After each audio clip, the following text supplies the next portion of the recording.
buli wawulira ekigambo tawhid okwawula Allah subhanahu wa ta'ala oteekangayo nnyo ebirowoozo byo olw'ensonga nti kimu ku bintu ebikulembera mu mirimu gyonna gye tukola, mu ibaada zonna ze tuba tukola, tawhidi yakola ki? Yakulembera.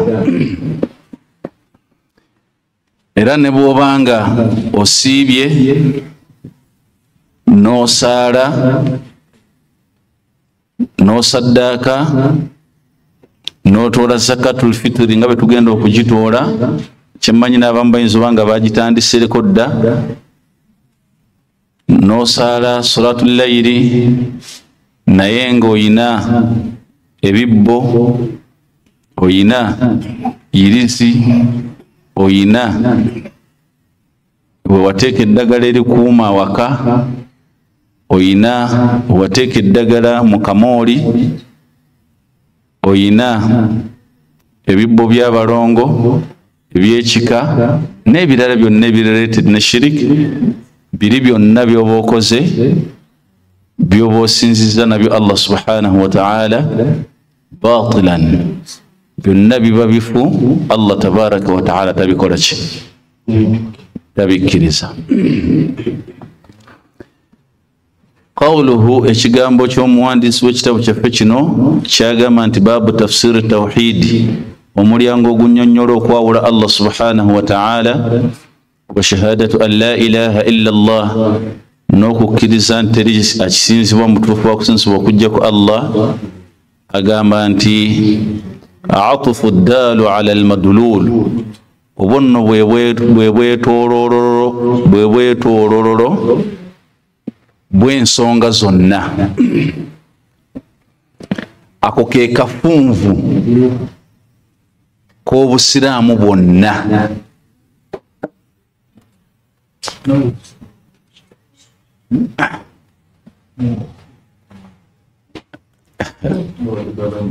Abasajja nabagaye mubazuukuse,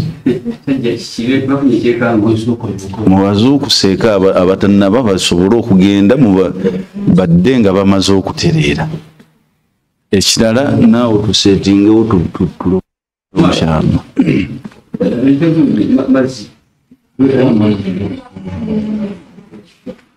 Ebigambo bingi ebinnyonnyola ku kigambo ky'okwawula Allah tabaraka wa ta'ala, naye tubeere nga tumanya kino wammanga.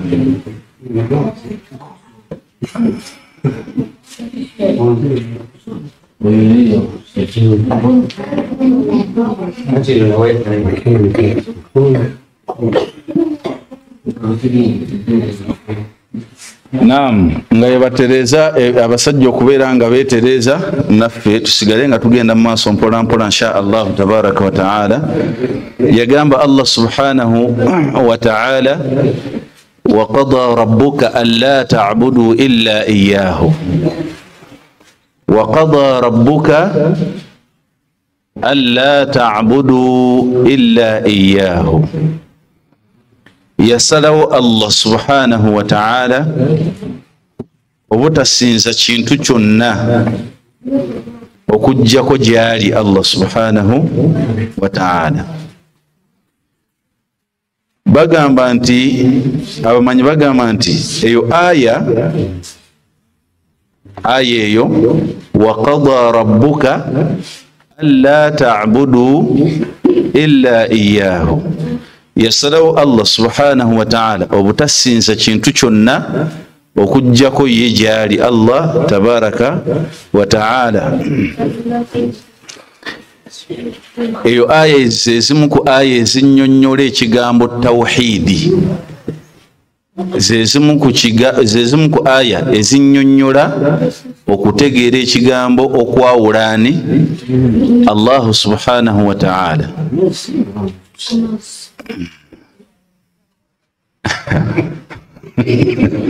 Allahu akbar.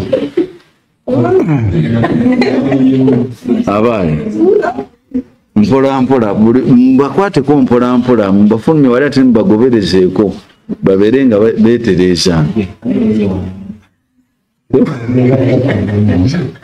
tewali yeyewo mazzi tewali yeyewo naye mubakwateko mpolampola afulume awo tuyiwo amazzi tulongooseewo buli omu bwolaba negaba amazzi buzira addamu oyiwewo amazzi amalala olongooseewo.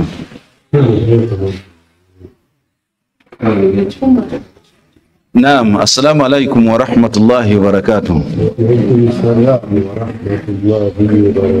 أولا قد تقدم في أول الكتاب من الآيات ما يبين معنى لا إله إلا الله وما تضمنته من التوحيد. ebigambo bingi ebikulembedde nga tunnyonnyola okwawulaani Allah subhanahu wa ta'ala, naye agamba nti wakadhalika nabwe kityo era kisigadde kiddiŋŋanibwa mu mulyango guno okwongera okunnyonnyola ekitegeeza okwawulaani Allahu subhanahu wa ta'ala. Ekisooka mu aya eyo gy'owulidde wa qada rabbuka alla ta'budu illa iyyahu, yasalawo Allah obutasinza kintu kyonna okuggyako gy'ali Allah tabaraka wa ta'ala. fiiha muyo mulimu alhujjatun ala man ta'allaqa ala al-anbiya'i was-salihina yad'uhum wa yas'aluhum, mulimu ensonga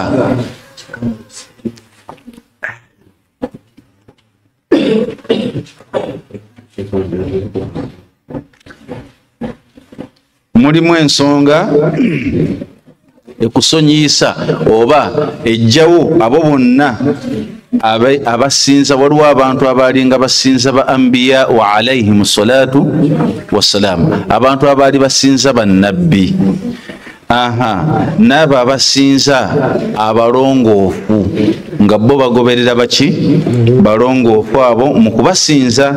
yad'uhum nga babasaba, wa yas'aluhum nga babasinza era nga babasaba. lianna dhalika huwa sababu nuzul ba'd hadhihi al-aya, eyo yensonga abo abaali basaba bannabbi, abaali basinza bannabbi, abaali basinza abalongoofu, abasaba abalongoofu, abasaba bamalayika ba Allah, yensonga lwaki Allah subhanahu wa ta'ala yassa aya eyo oba ezimu ku zo yeeyo gy'owulira egamba nti wa qada rabbuka alla ta'budu illa iyyah. Yasalawo Allah subhanahu wa ta'ala obutasimuula nga toseka nga tozannya. Yasalawo Allah subhanahu wa ta'ala okubeera nga tosinza kintu kyonna kirala okuggyako gyali Allah. Amakulu tosinza bannabbi, tosaba balongoofu, tosaba bamalayika, tosaba mpewo za kika, tosaba balongo n'ebisigadde. Era zezimu ku aya ezo nga bwolaba Allah subhanahu wa ta'ala bwagamba mu Qur'an baada a'udhu billahi minash shaitani rajim, qul id'u alladhina za'amtum min duni, bagambe gwe Muhammadi sallallahu alayhi wa sallam nti ud'u alladhina za'amtum min dunihi, kale bwe muba mulemeddeko musabe ebyo byonna bye mwagala okusaba nga si Allah subhanahu wa ta'ala, tulabe tukakase oba ddala kituufu binaabaanukula ne bibawa bye mukola ki bye mwetaaga oba bye mwagala. أكثر المفسرين على أنها أبمن يابم بنبات ينيرن بقامانتي أنها نزلت في من يعبد المسيح وأمه بقامانتي آيس وقضى ربك ألا تعبدوا إلا إياه قل ادعوا الذين زعمتم من دونه إذ آية زكا نزكا كبانتوا باري بسين سيسا متبنواني Isa mtabani wa Maryam ne mama we, naba abaali basinza Uzairu wal malaika, abaali basinza Uzairu ne bamalayika baani ba Allah. وقد نهي الله عن ذلك أشد النهي ekyo Allah yakisiiza olusiizo olusinga okubanga lunene ekyokusinza abalongoofu ekyokusinza bannabbi ba Allah kati mwe tuzingira olwaleero bonna abantu abasinza empewo z'ekika abantu abasinza emizimu abantu abasinza byonna bye basinza yabiziyiza Allah subhanahu wa ta'ala كما في هذه الآية من التهديد والوعيد على ذلك وهذا يدل على أن دعاؤهم من دون الله شرك بالله obujulizi obuli mu aya ezo bulaga nti omuntu yenna okusaba ekitali Allah subhanahu wa ta'ala nosinza abalongoofu nosinza bannabbi ba Allah nosinza bannabbi ba Allah tetubasinza wabula tugoberera baki bagoberere ku ebyo bye batusomesa wabula tetusinza basinze bamalayika ba Allah tetubasinza wabula tukkiriza bakkirize nti weebali assalamu alaikum tuli bumu nam tuli bumu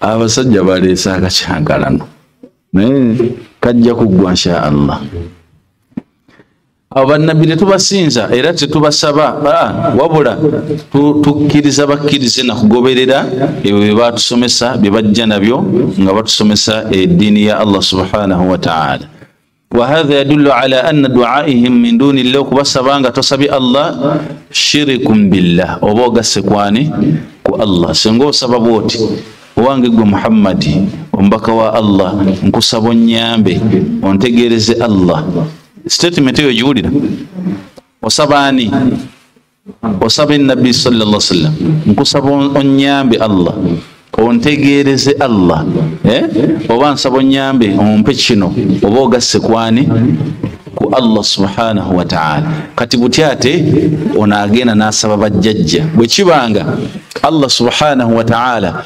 akiziyiza kusaba ba anbiya wa alayhi salatu wassalam kati ate olwo abasaba empewo z'ekika ينافي التوحيد كشسانغولا ونكجاو اوكواولا الله سبحانه وتعالى وينافي شهادة أن لا إله إلا الله وكسبا بالنبي وكسبا بملائكة وكسبا امبوزيكا وكسبا ربالي بيونبي سانغولا وكواولا الله يرو بيرا توينا التوحيد كستوبيرانغا وسابيه امبوزيكي زيكا وبسنغا وسبا echo ne kitaliani Allah subhanahu wa ta'ala amakulu ngo kisinsa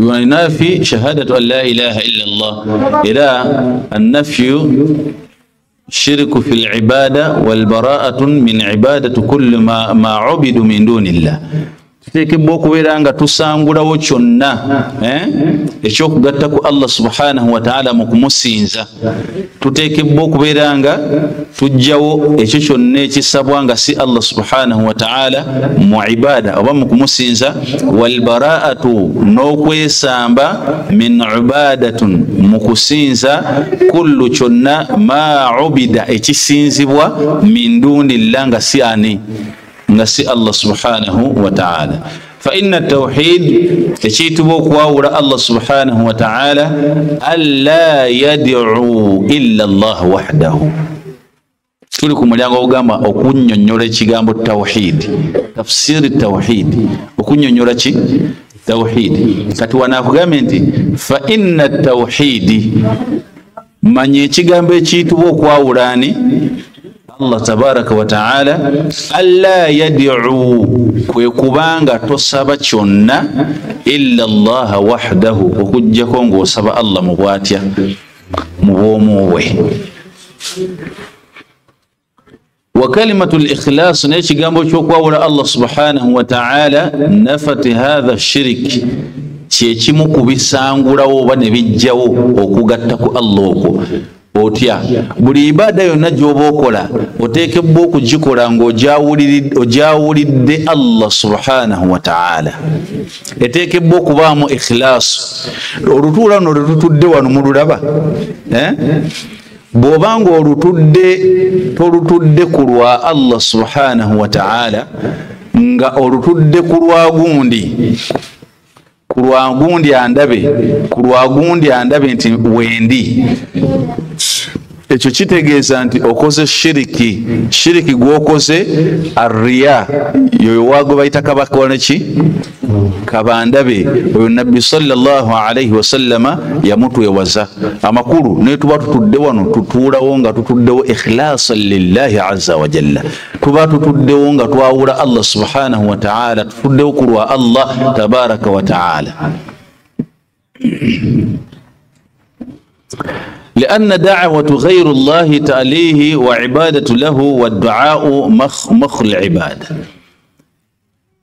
آيزو أن المدعو لا يملك لداعيه كشف الضر ولا تحويله من مكان إلى مكان ولا من صفة إلى صفة ولو كان المدعو نبيا أو ملكا.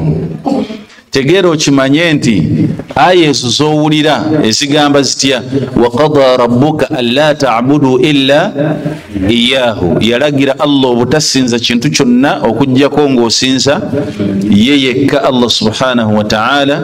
Eyo zonna kiki? Wa fi hadhihi al-aya, mu aya omwo mulimu ekyo ensonga egamba anna al-mad'u, nti ekyo ekisabibwa la yamliku, tekirina buyinza na busobozi lidaihi, eryona akisaba kashfu durra, kusangulawo katugeze nti ono gwosaba bw'obanga osabye nabbi wa Allah tayina busobozi na buyinza busobola kujjako oba kuwa kyeweetaaga oba kujjako kyoyagala akukole ki akujjeko. Ayina obuyinza n'obusobozi ye Allah tabaraka wa ta'ala, nabwe ekyo gwoteekebwa okubeera nga osaba. Wabula ono kino kitonde butonde nga kiyina bye kitasobola kubeera nga kibikutuusaako, ng'oteekebwa kugenda direct eryani?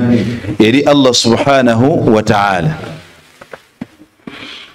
Kino kyosaba ba anbiya wa alayhim sallam abantu bave kutudde ku mbeera eno yaffe ya bulijjo gye tutegeera.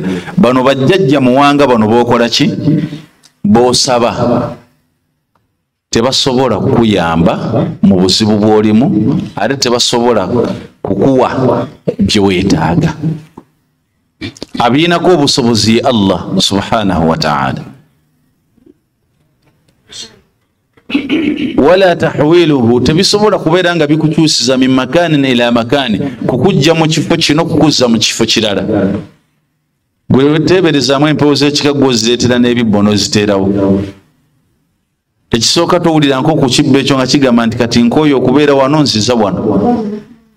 Kati kyo kibeera nga tekisobola kwekyusa kuva mu kifo kudda mu kifo kirala, gw'osuubira kigenda kukutwalawa, kukujja mu levo gy'oliko kwongerako ku levo gy'oli eyeetaagisa okudda waggulu, tekisoboka. Wadduaa'u, ate okusaba Allah subhanahu wa ta'ala nsonga nkulu nnyo. Wala min sifatin ila sifatin, ebyo nate bisobola kujja mu kifo okuteeka mu kifo kirala oba okujja mu kifaananyi kino okuteeka mu kifaananyi ekirala. Allah subhanahu wa ta'ala yakujja mu kifaananyi ekyokubuto n'akukuza, n'oli enfuufu n'owangaala nga ye waali Allah yakukuza okujja mu ezo zonna stages, n'ajja nga akutwaliza paka n'akutuusa mu levo y'okuba nga oyinza okwebaka mu muzikiti n'okola mu byokola. Eyo na stage n'ogikola ki? N'ogivaako, n'akwambusa waggulu n'otuuka ku stage nga mu butuufu otegeera bulungi tosobola bye wakolanga mu buto. Kaakati omaze okukula, owasizza, ofumbiddwa, Allah subhanahu wa ta'ala akugezesa n'ebigezo bye yateekateeka nga bwe yagamba nti walanabluwannakum bishay'in min alkhawfi walju'i wa naqsin min alamwali walanfusi wathamarat wa bashiri sabirin. Walanabluwannakum, tujja kubagezeseza ddala mu bintu ebyenjawulo. Biki? Bingi. Mubbe mulimu alkhawfu, okutya, walju'i enjala wa naqsin min al-amwali n'okubakendeza mu ssente wa thamarati n'ebyengera byammwe omukyala oba omwana oba omwami. Allah agamba nti wabashiri sabirina, naye sanyusa abagumiikiriza. Kati otuuse mu stage eyo Allah akugezesa nabyo, ng'eri yonna akujje mu stage ezisiri zonna ez'ombuto okutuuka mu stage gy'olimu, empewo tezibeerangawo era tezoogeranko naawe. Akaseera katuuse Allah akutaddeko ebigezo bye, obadde ofunyemu ku ssente Allah n'azikendezaamu, kati ate ne weeraguza nti empewo za kika zirina ze bimmanja. Olwo ye Allah subhanahu wa ta'ala ali luddawa? Tuli ku tafsiri tawhid, okutegeera okwawulaani Allah subhanahu wa ta'ala. Olowooza aya gwe tegenda kukolako egamba nti tujja kubagezesereza ddala mu bintu bingi?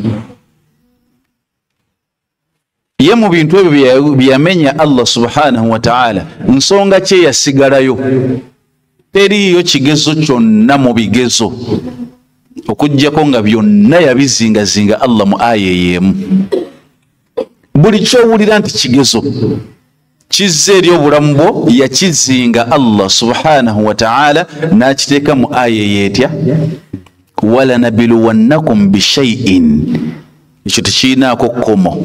Bishai'in, mu bintu, akitegeeza ebyenjawulo. N'atuwaako ko mu byo bye yamenya, min al-khawf, mu kutya.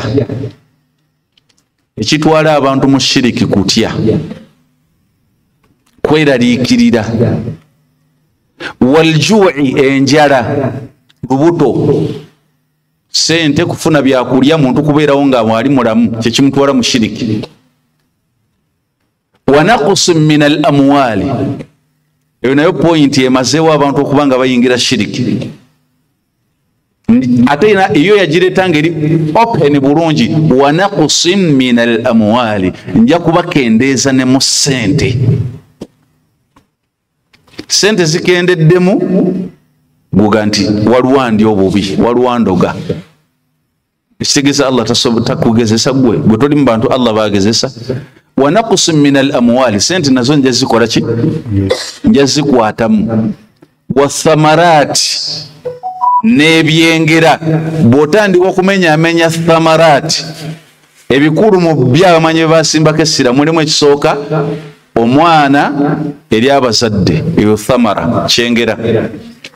Omwami eri omukyala, kiba kyengera kye omwami. Omukyala mwami wo kyekyengera kiyalekayo Allah subhanahu wa ta'ala. Wal anfusi, nakummwe kennyini. Kati oba obadde okyalinda ekisembayo, wal anfusi, nakummwe kennyini mu bulamu bwammwe. Mulwale omusujja, mulwale korona. Waliwo ne omuntu gwe nasangako nga mu korona yagenda mu shiriki n'afuna yirizi n'agisiba mu masiki, ng'ateekako mu masiki bw'ati naye nga munda eriyo yirizi. Kiki? Korona alema mukola ki? Kumukwata. Kati ebyo byonna Allah subhanahu wa ta'ala yabitunnyonnyola. Naam, yagamba Allah tabaraka wa ta'ala nti wabashiri sabirin, naye sanyusa abagumiikiriza ebigezo ebyamakulu ne batava ku mulamwa gwa la ilaha illa Allah kugenda mu shiriki, ne bakuuma tawhidi waabwe mu bifuba byabwe. Newankubadde embeera ng'ebakaluubiridde kyenkana ki, basigala bagamba nti la ilaha illa Allah. Newankubadde ng'anoonyezza omwami n'abula, asigala gamba nti la ilaha illa Allah, tagenda kusawulwa. Ate kano bannaye mukawulire, twegendereze nnyo hadithi y'omubaka Muhammad sallallahu alayhi wasallam gye yagamba Nabbi sallallahu nti yalaba ekibinja mu bibinja nga mulimu babiri, abalala bali basatu, okutuusa ku point egamba nti n'agenda Nabbi sallallahu alayhi wasallam aga nti mulimu ekibinja kigenda kuyingira ejjana nga tekibalibbwa era nga tekikoze eki, tekibonerezebwa.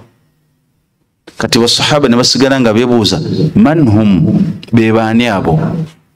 oba be baba siramuka oba be basahaba ba Nabi Muhammad sallallahu alaihi wasallam oba be baba zalibwanga bo basiramu okutuusa Nabi sallallahu alaihi wasallam ruyadda jibali nabagamba nti humul ladhina la yarqun be bantu abo abatasomerwa rukuya. Assalamu alaikum. Mwe bannakiteegombwa mbagamba bino tunyweze tawhidi waffe nnyo, tusome eddiini yaffe tumanye engeri gisobola okwejjanjabamu, tumanye engeri gisobola okulwanamu entalo, tumanye engeri gisobola okwegayiriramu ani Allah subhanahu wa ta'ala. Tagenda kuyingira jjana, nabbi kyeyategeeza sallallahu alaihi wasallam, tagenda kuyingira jjana oyo yenna agenze n'asaba okumusomerera rukuya okutuusa nga abalibwa n'asooka ayingire ki. Assalamu alaikum. Okwawukana kate kunza asoma rukuya, nze asoma rukuya sirimu naye gwazze gyendi noŋŋamba nti sheekhe ensonga yange omanyi ndi bwenti embeera eri bweti ne bweti nsomeraako ku ki, ku dduwa, nsomera ku dduwa, nsomera ku rukuya baasi paka ng'obuuzibwa akana n'akataano. Akana n'akaki okudda ku mulamwa gwaffe. Wa hadha yuqarrir, ekyo nno baana wattu tetuteekebwa kusaba kintu kyonna olw'ensonga tekisobola kutuyamba kutujja mu kifo kutuzza mu kirala. Walau kaana almad'u, newankubadde ng'ekyo kyosaba nabiyan noba nabbi wa Allah au malakan, obanga malayika gy'osaba tesobola kuyamba. Ne bw'oba ng'osaba malayika tesobola kukola ki, kukuyamba. وهذا يقرر بطلان دعوة كل مدعو من دون الله كائنا من كان. Ekyo nno kiraga kiddiŋŋana obubi n'obulabe obuli mu kusaba kyonna ekisabwa nga si Allah subhanahu wa ta'ala. Kya bulabe nnyo okusaba ng'osaba ekitali ani, ekitali Allah mu mbeera yonna gye kirimu oba we kiri. لأن دعوته لنسنغو كتسبا تخوان داعيه أحوج ما كان إليها.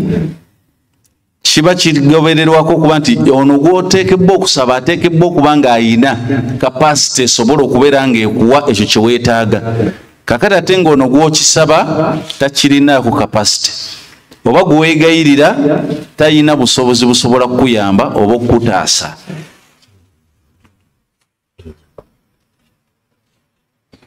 Awo kiki awobeera li annahu awobeera okosa omusango ashraka ma'a Allah, wogase ku Allah subhanahu wa ta'ala ma la yanfa'uhu, ekyo ekitakugasa, wala yadurruhu, era ekyo ekitakukosa. Era wa hadhihi al-aya eyo gy'omuwulira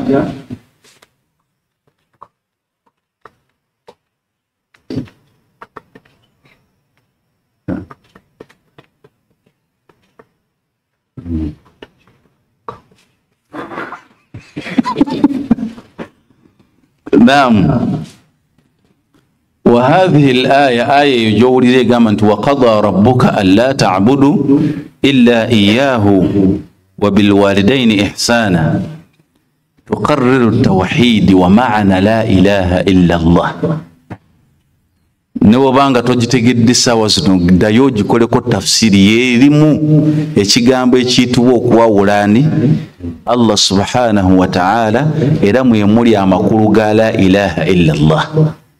Egamba nti wa qadaa rabbuka alla ta'budu illa iyyah, yasalawo Allah obutasinza kintu kyonna okuggyako Allah yekka gyali. Erimu amakulu ga tawhid n'amakulu ga la ilaha illa Allah.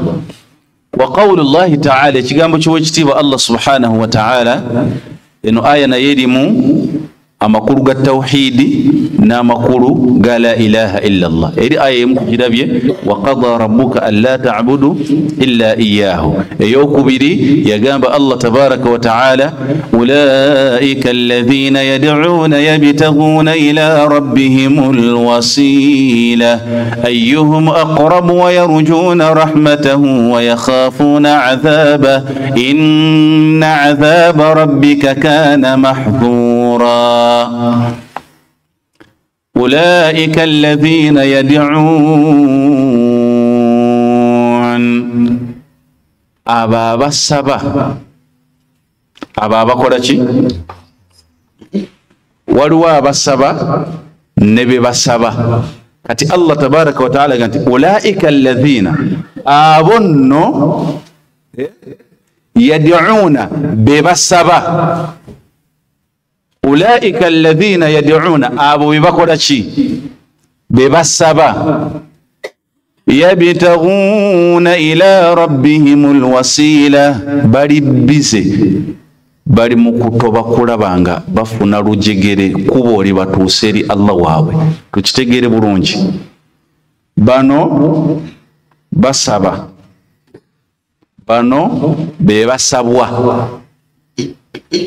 Assalamu alaikum. Waliwo abasaba bali eno nga basaba baluwa kati bana abali eno abasabwa Allah bayogerako subhanahu wa ta'ala. Bana abasabwa Allah bakola ki bayogerako agamba Allah tabaraka wa ta'ala nti ulaika alladhina yad'una yabtaghuna ila rabbihimul wasila bana abali eno abasabwa yabtaghuna ila rabbihimul wasila bali mukunoonya kkubo libatuuse eri Allah waabwe subhanahu wa ta'ala butawe batuuseyo eri Allah nga Allah abasiimye. Tuli bumu bannange أيهم أقرب ويرجون رحمته ويخافون عذابه bali mukufuba bano bakola kaweefube kulabanga ani mubbo asinga okubeera owokumpi eri Allah subhanahu wa ta'ala era ani asinga okufuna okusaasira okuva eri ani okuva eri Allah subhanahu wa ta'ala wa yakhafuna adhabahu era batya n'ebibonerezo bye Allah subhanahu wa ta'ala inna adhaba rabbika kana mahdhura kuvadde ebibonerezo by'omulezo Allah subhanahu wa ta'ala nga byekekwa nga bizibu. Kakati bwetumala obbategeera bano abasabwa nti bali mu kutoba kulaba nga basinza Allah waabwe subhanahu wa ta'ala kati ne tujja tuleeta bano abakola ki abasaba. Mulimu abasaba paka nakati nga bakyasaba Nabbi Isa alayhi salatu wassalam naye nga Nabbi Isa gyali ali mu kutenderezaani Allah subhanahu wa ta'ala. Mulimu abasaba malaika ba Allah bamalayika bali mu kutendereza Allah. Mulimu abasaba ba Uzairu naga nti Uzairu ibn Allah Uzairu mutabani wa Katonda naye nga Uzairu kana nabiyullah kana rajulun salihun mu'minun muttaqin yali atya Allah murongofu nga asinza Allah kyokka nga ate bano bo bali bize bamusaba bano Allah bayogerako. Kakati Eliya basaba Maria mama Maria nawe mbadde njana wa mu motoka akola mama Maria akola mama Maria akola ayogedde nga kibinga bani mama Maria fa inna lillahi wa inna ilayhi raji'un. Kizibu kinene bannanga ab'ebitiibwa. Assalamu alaikum. Abasajja abatudde olwo n'abakyala abali eyo bwe tuteeka kajegere ya mundu awo neeno mufuluma temulina yirizi wangi mufuluma mzee yofuluma emundu netasumulula kuba yo ebeera automatic wali wofulumira oti ng'ogiina nge esumulula bakyala mu abali omufuluma bw'oba tofuluma tofaayo nze bwenva wano ng'ojja ng'okansuka okankasukira mpola mpola ndi kaakaawo basi kale nina omuzikiri gye nagenda naye abaafuluma baali batono ekyo tukiveeko. Kakati bano abasabwa oteekebwa okubeera nga obeera mugezi. amajinni emizimu empewo z'ekika zezimu ku nsonga ezisumbuwa abantu kubanga bagenda ne basamira ne bakola shiriki. Tuli mu bannange naye ennyongero bajjukiza ekigambo kino Allah subhanahu wa ta'ala kiyagamba nti ulaika alladhina yad'una abo bebasaba yabitaghuna ila rabbihimul wasila bali bize mukola Allah byabalagira okukola tebafaayo akaseera kamu ebitonde ebyo byaga nti naye nabuuza gwe bakuyita muwanga weefuula nti yeggwa muki muwanga ye mumumanyi muwulire kali nze nali njogeddeko ne muwanga nze nayogerako nani ne muwanga namugana naye muwanga kituufu gwe owange ensozi n'emigga era kati wano mulimu abeeraliikira n'okweraliikira okubanga njogera ku muwanga toweeraliikirira muwanga nanga nti nze sinze nabikola ki ate nga haqqan muwanga tawanga nko ku nsozi ensozi eyaziwanga ye Allah emigga yagiwanga ye Allah awa abantu okuzaala ye Allah abamu okuzaala ye Allah ebyo byonna mu ebiri mu Qur'ani naye osanga omuntu ng'alemereddwa okuzaala nga atintibwa n'okutintibwa anoonya buyambi mu shiriki. Kale muwanga nangani nedda naye kati gwe seeka tuli bumu gwe weeteeke mu kifaananyi kyange nti otudde ku lusozi lw'oli eyo ku lusozi ogenda olaba ogubinja gw'abantu gujja nga gukubira eŋŋoma nga ziguzina amazina bwe gubiibya bwe gubuukabuuka bwe bakusalira ente bwe bakuyita gwe obeera gwe ddala kituufu osigalayo gy'oli wangi oli eyo katugezi oli mu nnyumba yo w'otudde oliba okyali awo ogenda okuwulira embuutu nga zikwa ngeno ebakuyita munnange jajja gundi ne bakuba embuutu eno ebakusalira ensolo basaza omusayi gw'enkoko bakoze byonna gwe osigalayo gy'oli. Amakulu byonna bye bakola si bano bye bagamba nti mutukolere kino ne kiri wabula abantu ffe twabinonooza. Allah kyagamba nti ulaika alladhina yad'una yabtaghuna ila rabbihimul wasila bino abantu bye basaba biri bize mu kuba nti binoonya bute bibituuka mu maaso ga Allah nga biramuse nga biramu. Kale ate ffe ne tugenda ne tubikimayo ne tubinoonyereza ne tubisika ne tusika ogenda okakanyanga naye ajja nga atandika okulamula kubanga alaba mumuwadde ekitiibwa mumusaasi mumuwadde ebitiibwa byatateekebwa kuba nabyo mwate bye mumukoze eki ekivaamu ng'atandika okubasaba embuzi buli luvannyuma lwa mwaka nga ateekawo n'obukwakkuliza tagireeta kino.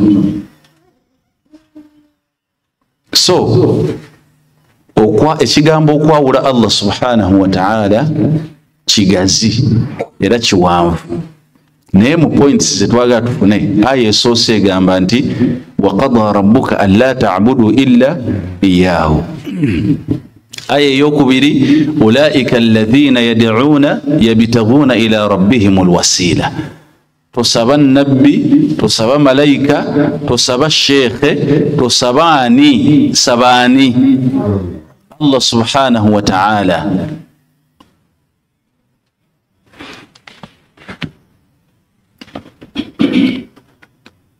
Naam.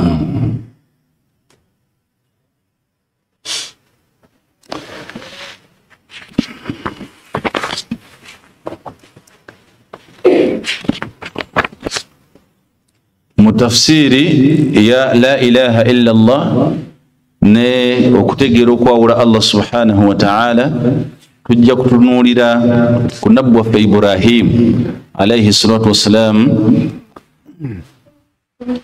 Ibrahim alayhi salatu wassalam teyasabako kitalyani Allah.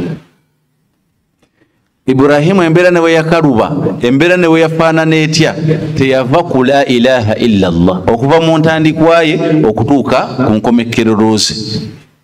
Mu ntandikwaye yatandika kitaawe yabumba amaki amasanamu naye teyagasinza era teyagakkiriza.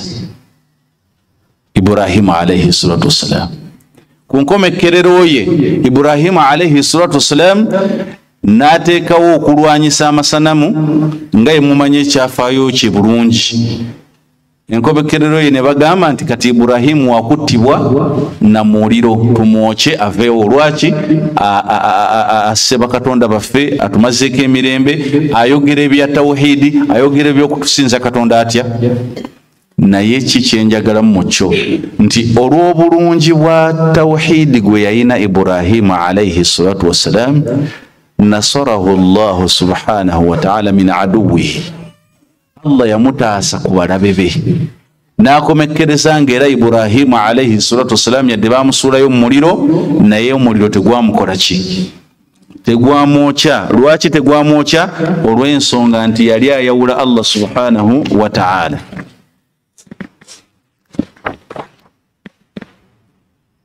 Yagamba Allah subhanahu wa ta'ala nsubira katugenda kukomekeza neno aya ne hadithi emu okusinzira ku budde nange obumpeebe bwate.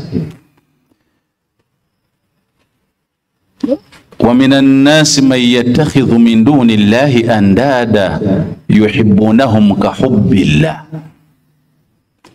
Ne mu bantu mulimu abantu abafuula ebintu ebimu ebitali Allah ne babifuula bakatonda. Ne babifuula bakatonda yuhibbunahum ne babyagala nnyo ka hubbillah nga bandibadde baagalaani Allah subhanahu wa ta'ala. Omukwano ne babeera n'omukwano muyitirivu nnyo ng'omukwano gwe bandibadde balina ku Allah subhanahu wa ta'ala ate ne bagwagaza ebitonde. Walladhina amanu ashaddu hubban lillah. Naye babakkiriza abalungi bayina omukwano omungi wakati waabwe nga bayina omukwano gwabwe guli wakati waabwe ku lwa Allah subhanahu wa ta'ala. Aya eyo era nayo erimu ekigambo ekyo ekinnyonnyola okwawulaani Allah subhanahu wa ta'ala era ne kinnyonnyola ne shahadatu an la ilaha illa Allah. قال العمادة ابن كثير رحمه الله يذكر الله حال المشركين به في الدنيا وما لهم في الدار الآخرة حيث جعلوا لله أندادا. ابن كثير يقام أنتي ايو آية يرين ينير الله سبحانه وتعالى امبير زابقتك الله سبحانه وتعالى منمبرا موبوينسي نمبير زابك ونكون نكم جبيجين وكوكم كريرا. Engeri gye bateekawo bukatonda katonda awo njagala tufunze.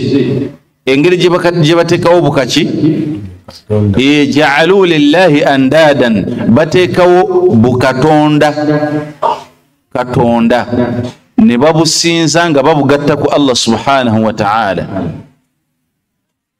Aya makuru amthalan nga bateekawo ebintu ebyefaanaanyiriza wa nudhara ya'budunahum ma'ahu nga bagattawo ebintu nga babisinza nabyo nga basinza nabyo Allah subhanahu wa ta'ala.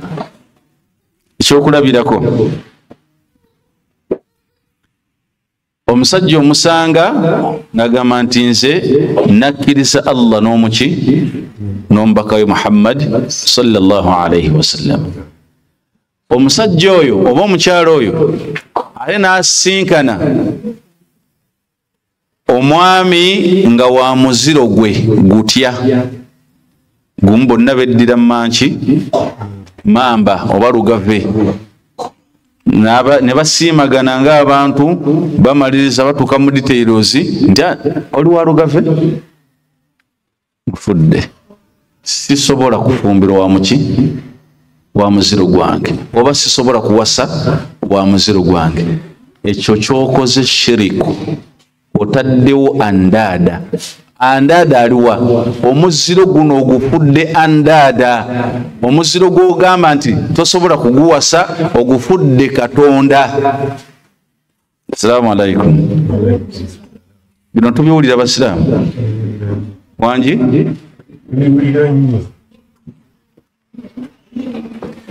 omuziro guno kasita ogamba nti nze ow'emmamba sifumbirwa wa mmamba n'ow'endiga sigenda na wanki na wandiga oyo aba muganda wange.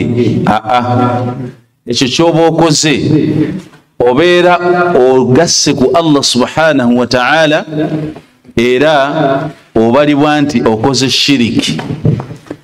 Omuziro guno gwe guyitibwa andada oba ogufudde Katonda, kubanga Allah subhanahu wa ta'ala bw'abanga yakukkiriza okufumbirwa ow'emmamba nga naye wa mmamba, gwe bw'ogamba nti sifumbirwa wa mmamba olw'ensonga nti obuganda bukontana n'ekyo, tekikkirizibwa mu Buganda kubeera nga ofumbirwa ow'emmamba ku mmamba. Obuganda oba obugasse kwani?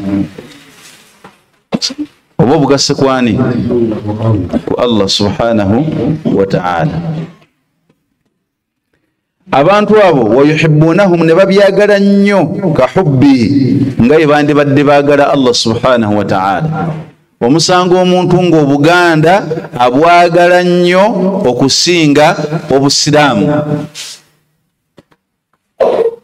Mu kwagala obuganda si musango, wabula okwagala ebintu ebiri ebweru w'obusiraamu ebiri mu Buganda. Akoba tukategedde? Okwagala ebintu ebiri ebweru w'obusiraamu ebiri mu nnono z'Obuganda. Bwe kijja ng'obusiraamu bwakiziyiza ng'Obuganda bwakikkiriza n'okikola ng'ogoberera Obuganda kuba nti Buganda bwakikkiriza, Obuganda obufudde andada, obufudde ka Katonda. Okagasse kwani? Ku Allah subhanahu wa ta'ala. وهو الله لا إله إلا هو يا سنسبوي الله سبحانه وتعالى تريا سنسبو كجكو يه ولا ضد له تينا يسايدين دالا انت ate kusaidia no kale tuyitako wanone ne tuwanga tulina ekatonda ate ntumane tuyitako neno aine ntubera na ekatonda otekebwa kuyita kusaidiemu wala nadda lahu tayina yobu katonda kondiga muyambako mu system ye mu nkola ze z'emirimu wala sharika lahu tayina ya amwegattako.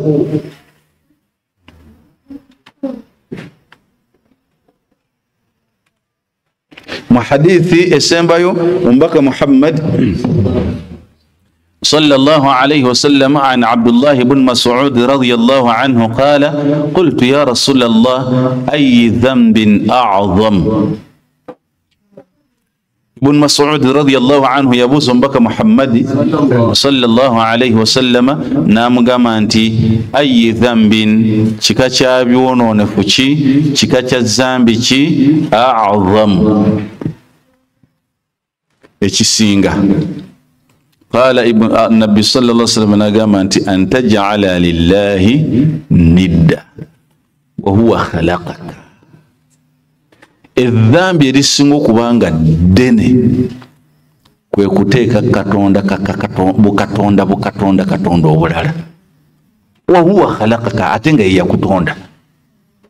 Amakulu kwe kukola shiriki n'omugatta ku Allah subhanahu wa ta'ala ate nga Allah yakukola ki? Yakutonda. Dhambi dene. So nabwe kitabo ebitiibwa mbakubiriza okubanga twawula Allah subhanahu wa ta'ala mu kyama ne mu lwatu mu budde bwonna mu kaseera konna. Tovanga mu bulamu buno obwensi okuggyako ng'olongoosezza enniya y'omu kwawula Allah subhanahu wa ta'ala. Buli lwonna lw'obeerawo embeera nekkaluubirira za ensonga zeeryani eri Allah subhanahu wa ta'ala. Tokolanga shiriki yenna.